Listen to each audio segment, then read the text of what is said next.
A매치에서 골을 몰아치고 스스로는 아무 문제가 없다는 것을 증명한 손흥민이 또다시 인종차별이 의심되는 주심의 편파 판정으로 인해 무려 해트트릭 3골을 강탈당했습니다. 마치 잉글랜드 사람들끼리 짜고 치는 것처럼 현재 언론에서는 또 손흥민을 저평가하기 시작했고요. 손흥민은 메디슨, 로메로, 판더펜 등 주전 선수들이 모두 이탈한 상황 속에서도 원맨쇼에 가까운 활약을 펼쳤습니다.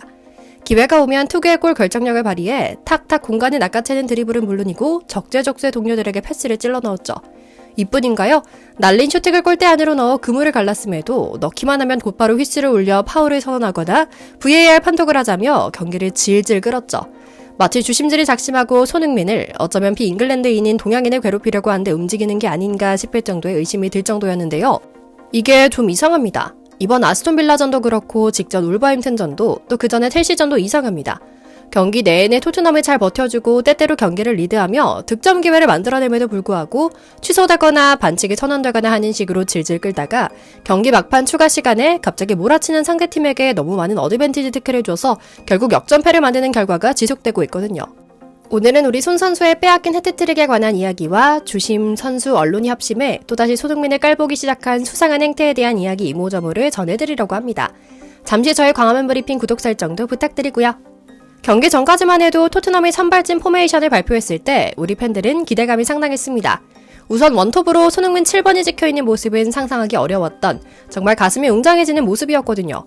뿐만 아니라 지난 A매치에서 날렵하게 갈아낸 골 감각은 이미 손흥민의 사격 실력 자체에는 문제가 없다는 것을 증명하고 있었죠. 하지만 결국 에스턴 빌라에 1대2로 역전패하며 연패를 끊어내지 못했고 순위는 5위로 추락하고 말았습니다. 원인은 여러 가지가 있었을 겁니다. 물론 가장 큰 귀책은 메디슨, 로메로, 판더펜 등 경기 중 플레이로 어쩔 수 없거나 뭔가 약간은 소위 뺑기 부리는 나이롱 환자로 인한 주전 선수들의 아웃이었습니다. 아무래도 경험도 부족하고 검증되지 않은 선수들이 잔뜩 투입됐으니까 당연한 일인데요. 그래도 손흥민의 리더십은 선수를 가리지 않았습니다. 단지 선수들이 따라오지 못할 뿐이죠. 손 선수는 이번 경기 최전방에서 날카로운 움직임을 통해서 빌라 수비진의 간담을 계속해서 서늘하게 만들었는데요. 출발부터 좋았습니다. 전반 3분 손흥민은 전방으로 달려가는 클루셉스키에게 정확한 패스를 밀어주면서 완벽한 득점 기회를 창출해줬지만 클루셉스키의 슈팅은 골대가 외면하고 말았죠. 이게 시작이었습니다. 이후 손흥민은 지독할 정도로 오프사이드에 시달렸거든요. 전반 13분 해트트릭의 첫 번째 골 강탈 사건이 일어납니다. 포로가 측면에서 뛰고 있는 존슨에게 완벽한 스루 패스를 넣어줬습니다. 이때 손흥민도 존슨과 라인을 맞춰서 뛰었고요. 손흥민은 생각보다 존슨의 패스가 뒤로 오면서 슈팅이 제대로 이뤄지지 않았지만 득점이 돼서도 오프사이드였다는 판정이 내려집니다. 존슨이 빌라 수비수보다 앞에 있었기 때문이었죠. 하지만 캡틴 손의 활약은 계속됐습니다. 전반 15분에는 벤탄쿠르가 전진해오자 기점 역할을 수행했고요. 벤탄쿠르가 손흥민에게 패스를 넣어주자 손흥민은 내려와서 받아준 뒤 다시 공을 넘겨줬죠. 손흥민의 움직임에만 집중하던 아스톤빌라 센터백들은 클루셉스키를 놓쳤고 또다시 최고의 기회가 잡혔고요. 이에 클루셉스키가 벤탄쿠르의 슈팅을 받아서 득점을 노렸지만 또다시 아쉽게 골키퍼에 막히고 말았습니다. 결정력이 아쉬운 순간이었죠. 이처럼 동료들의 도움도 조금씩 아주 약간씩 아쉬운 상황이 계속 연출됐습니다. 실제로 전반 16분 토트넘의 압박에 성공해 손흥민에게 공이 향합니다. 손흥민은 힐에게 패스를 넘겨주는 이타적인 플레이를 한 뒤에 페널티 박스로 침투했죠. 하지만 페널티 박스에 토트넘 선수들이 많았음에도 불구하고 아직 준비가 덜 된 힐의 패스는 빌라 수비수를 향해 버렸습니다. 득점 기회는 무산됐고요. 그리고 전반 18분에는 가장 아쉽고 또 가장 분한 득점 기회도 만듭니다. 풀백인 포로가 순간적으로 중앙에서 빌라 수비진 뒤로 뛰어들어갔고 벤탄쿠르가 환상적인 로빙 패스로 포로의 움직임을 잘 살려줍니다. 손흥민도 맞춰서 뛰어들어갔지만 포로의 패스는 수비수에게 차단당하고 말았고요. 이어 전반 20분에도 좋은 기회가 있었습니다. 힐을 좌측에서 날카롭게 크로스를 올려줬지만 손흥민이 정확한 낙하 지점을 찾지 못했거든요. 머리에만 정확히 맞췄어도 득점으로 연결될 수 있는 절호의 기회였죠. 이처럼 손흥민은 분단위로 계속해서 공격 기회를 만들려고 노력했습니다. 전반 36분에는 중앙으로 내려와 볼을 존슨에게 연계해줬고 곧바로 페널티 박스로 향했는데요. 존슨도 이를 이해하고 손흥민에게 크로스를 시도했지만 수비수가 먼저 걷어냈습니다. 역량이 아직은 부족한 선수들임이 보이는 아쉬운 대목이었죠. 그리고 전반 44분 손 선수의 해트트릭 두 번째 골 강탈 사건이 이어집니다. 교체로 들어온 피에르 에밀 호이비에르가 손흥민을 향해 패스를 넣어줬는데요. 아스톤빌라 수비수들은 감히 손흥민의 속도를 따라갈 수가 없었죠. 그리고 마르티네즈 골키퍼와의 1대1 기회에서 손흥민은 특유의 골 결정력으로 멋지게 골망을 흔드는데 성공합니다. 하지만 웬걸 오프사이드가 선언되고 맙니다. 이처럼 손흥민은 말 그대로 끊임없이 전방에서 분전해줬지만 토트넘은 마무리 패스와 슈팅에서 모두 아쉬움을 드러내면서 격차를 벌리지 못했습니다. 결국 전반 종료 직전 프리킥에서 토레스에게 실점하면서 1대1로 전반전이 마무리되는 답답한 상황이 이어졌고요. 물론 후반에도 손흥민의 적극성은 어디 가지 않았습니다. 후반 9분에는 손흥민이 좋아하는 역습이 시작됐는데요. 클루세스키가 좌측으로 공을 가지고 전진하자 손흥민이 볼을 받아주러 이동했죠. 전형적인 티키타카의 흐름이었고요. 손흥민은 클루셉스키의 패스를 백힐로 재차 넘겨주며 또 한 번의 패스 플레이를 펼쳤죠. 그리고 클루셉스키는 손흥민의 패스를 논스톱으로 존슨에게 넘겨줬는데요. 존슨 발끝에 닿지 못했죠.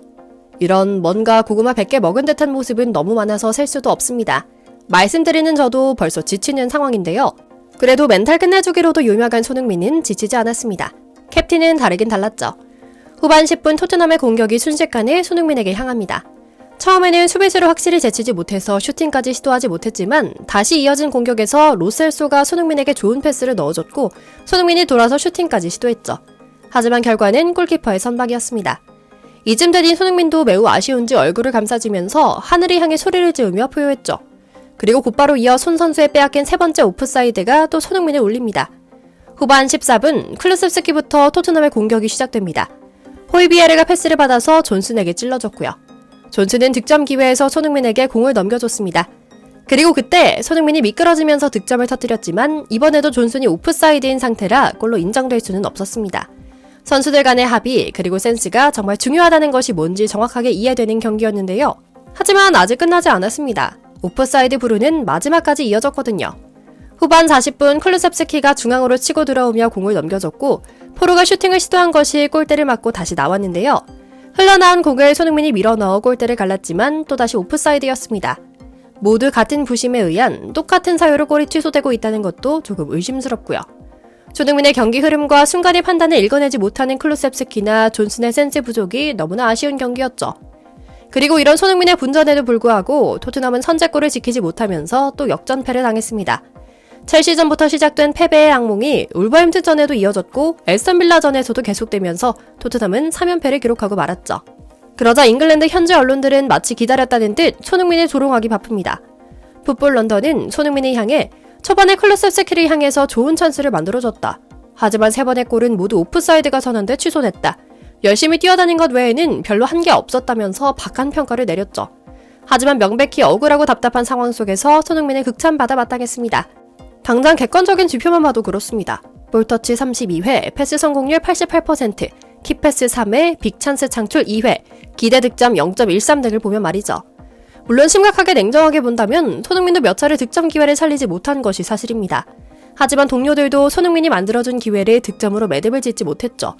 서로의 합이 맞지 않은 선수들이 뒷받침하고 있으니 멱살 잡고 끌고 가도 어려운 상황이 이어지고 있는 겁니다.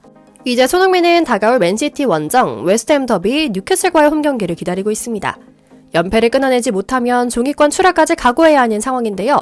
맨시티 원정이 매우 힘들다는 건 알지만 위기 속에서 제일 까다로운 상대를 상대로 승점을 가져올 수 있다면 그만한 분위기 반전 카드도 없습니다. 부상자가 연달아 나오면서 손흥민 의존도가 더 높아지고 있는 토트넘이지만 정말로 손흥민밖에 믿을 선수가 없다는 걸 확인한 요즘이기도 합니다.